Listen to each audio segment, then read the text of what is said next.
Hello, my students.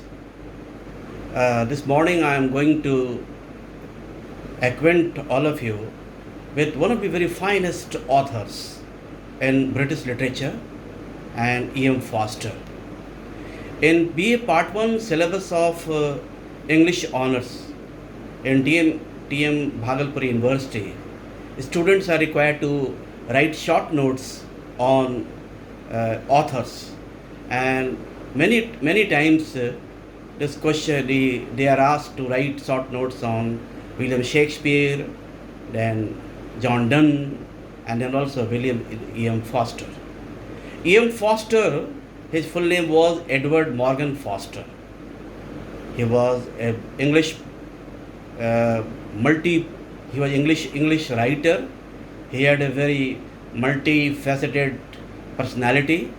He was a novelist, short story writer, writer of travels. He was also a literary critic, and he was born in 1879, and he lived for 91 years, and he died in 1970. E.M. Foster got his university education in the University of Oxford, and there he developed his worldview, his outlook towards life. He developed into a humanist. He joined the humanist movement, and he also developed his liberal attitude towards society. E.M. Forster wrote 5 novels. Uh, the novels, the first novel was Where Angels Fear to Tread, then A Room with a View, Howard's End, and his last and the most popular novel is A Passage to India, which was published in 1924. Besides writing novels, E.M. also wrote his experiences of his travels to continent, European continent, and also to India. And he also wrote criticism. His best known book on literary criticism is A Passage to India.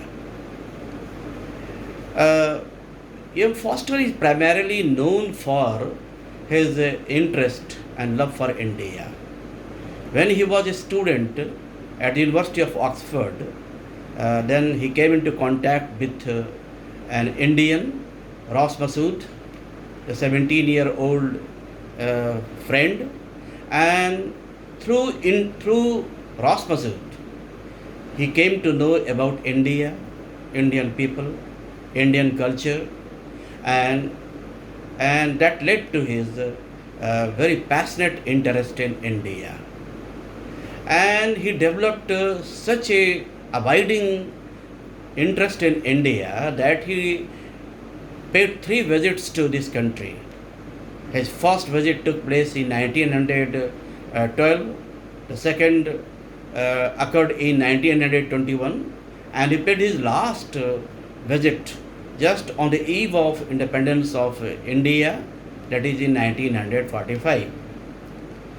And through all these 3 visits to this country, he visited some important cities like Delhi, Agra, Lucknow, and Hyderabad, and he came into men and women in different societies of India, and that's why he developed a love for India, and that is why he is regarded as the greatest friend of India. He wrote the famous novel A Passage to India in 1924, and this novel presents the tension between the East and the West, between the Britishers who were occupying this country and Indians who were serving this British occupation. This book is so popular that it was also produced in the form of a Hollywood movie. This book This novel presents the story of Adela Quested, 24-year-old beautiful English lady, along with 70-year Mrs. Moore, who pay the visit to the city of Chandrapur.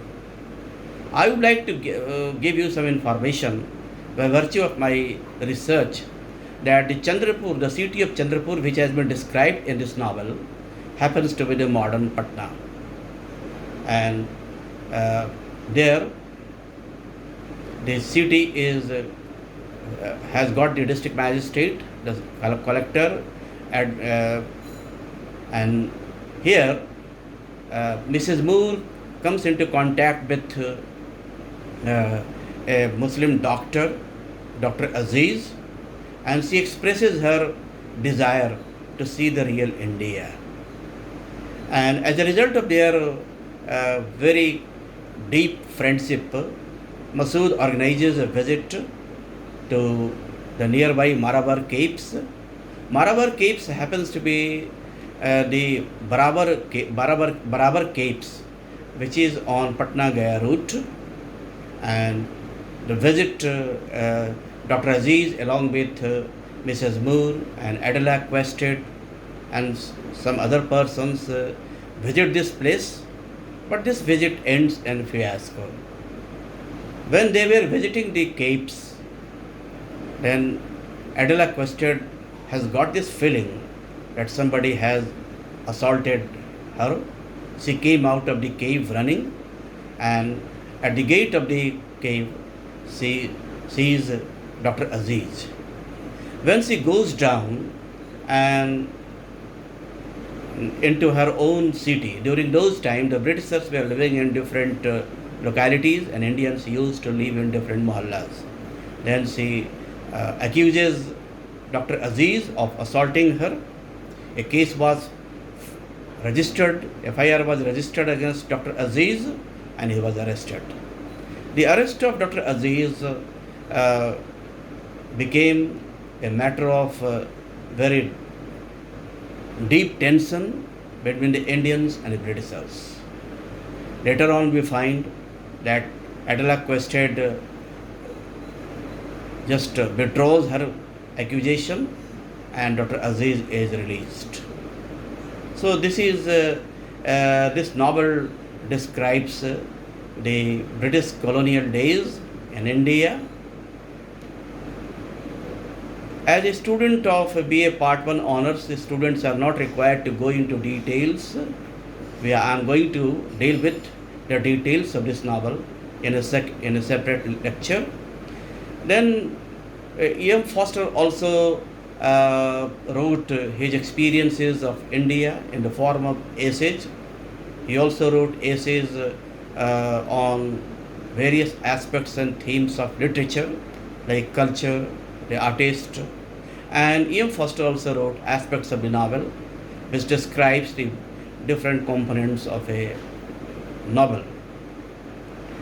So, on the whole, when we make an evaluation of this author, we come to this conclusion that E.M. Forster had a liberal bent of mind.